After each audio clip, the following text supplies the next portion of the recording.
শেখ হাসিনা তো ক্ষমতায় ছিল, পাওয়ারে ছিল, পুলিশ প্রশাসন সব তার পক্ষে ছিল, আইন আদালত তার পক্ষে ছিল। এই জন্য তারা মাহফিল বাধা দিছে, মাহফিলে আলেমরা অত্যাচার করতে।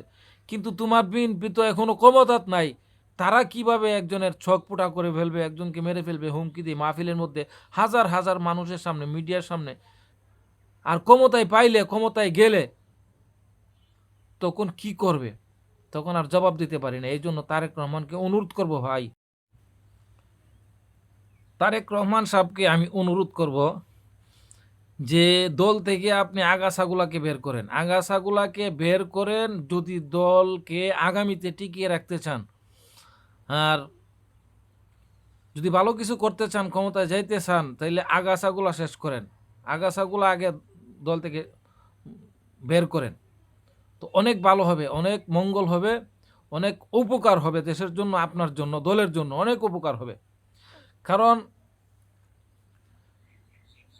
আপনার বা আমাদের বিএনপি দলটাকে ধ্বংস করবে সেই কিছু নেতাকর্মী, 12টা বাজিয়ে ফেলবে সেই কিছু নেতাকর্মী।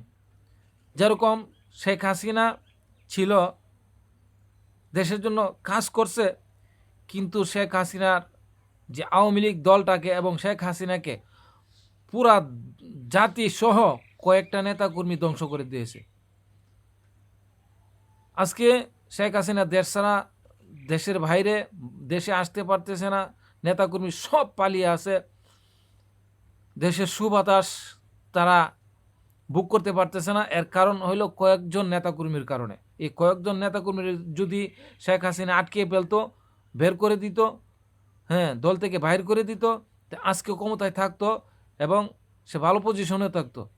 তেমনিভাবে বিএনপির কিছু নেতাকর্মীর কারণে বিএনপি দলটাকে 12টা বাজিয়ে দেবে। এই জন্য আমি তারেক রহমানকে বলছি, অনুরোধ করছি যে আপনার সেই আগাছাগুলো আপনি শেষ করেন। 15 বছর পর্যন্ত যেই অত্যাচার নির্যাতন আলেমদের উপর করছে, মাহফিলে মাহফিলে যে বাধা দিছে, সেই আচার আচরণটা এখন বিএনপির মধ্যে চলে আসছে, তারা এখন করতেছে। এখন তো মানুষে বলে আমি বিএনপি করি, আমি, আমার পরিবার সবাই বিএনপি করে। এই বিএনপির কিছু দুর্নাম শুনলে নিজের গায়ে আগুন লাগতো, নিজের শরীরে আগুন লেগে যেত। কিন্তু আজকে বিএনপির কিছু নেতাকর্মীর আচরণে বিএনপির প্রতি আমাদের মনে ঘৃণা জন্ম নিতেছে, ঘৃণা জন্ম হইতেছে। আপনার নেতাকর্মী দিয়েই তো আপনি ক্ষমতায় আসতে পারবেন না। দেশের জনগণ লাগবে, দেশের মানুষ লাগবে, দেশের মানুষের ভোট লাগবে।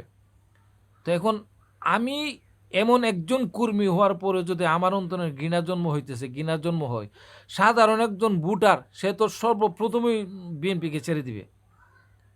এই জন্য বলছি, দল বাঁচাতে চাইলে, দলকে টিকিয়ে রাখতে চাইলে আপনার সেই আগাছাগুলা দূর করেন। আজকে মাহফিলে দেখি এত খারাপ আচরণ করে একজন আলেমকে, এক চেয়ারম্যান এমন খারাপ আচরণ করার মানেটা কি? এখন মানুষের কাছে গেলে মানুষে বলে শেখ হাসিনা তো ক্ষমতায় ছিল, পাওয়ারে ছিল, সব কিছু ছিল তাদের, পুলিশ প্রশাসন সব তার পক্ষে ছিল, আইন আদালত তার পক্ষে ছিল। এই জন্য তারা মাহফিল বাধা দিছে, মাহফিলে আলেমরা অত্যাচার করতে। কিন্তু তোমার বিএনপি তো এখনো ক্ষমতাত নাই, ক্ষমতা তো আসেও না, তাদের হাতেও ক্ষমতা নাই। তারা কিভাবে একজনের ছক ফুটা করে ফেলবে, একজনকে মেরে ফেলবে হুমকি দিয়ে মাহফিলের মধ্যে, হাজার হাজার মানুষের সামনে, মিডিয়ার সামনে। আর ক্ষমতায় পাইলে, ক্ষমতায় গেলে তখন কি করবে, তখন আর জবাব দিতে পারি না। এই জন্য তারেক রহমানকে অনুরোধ করব, ভাই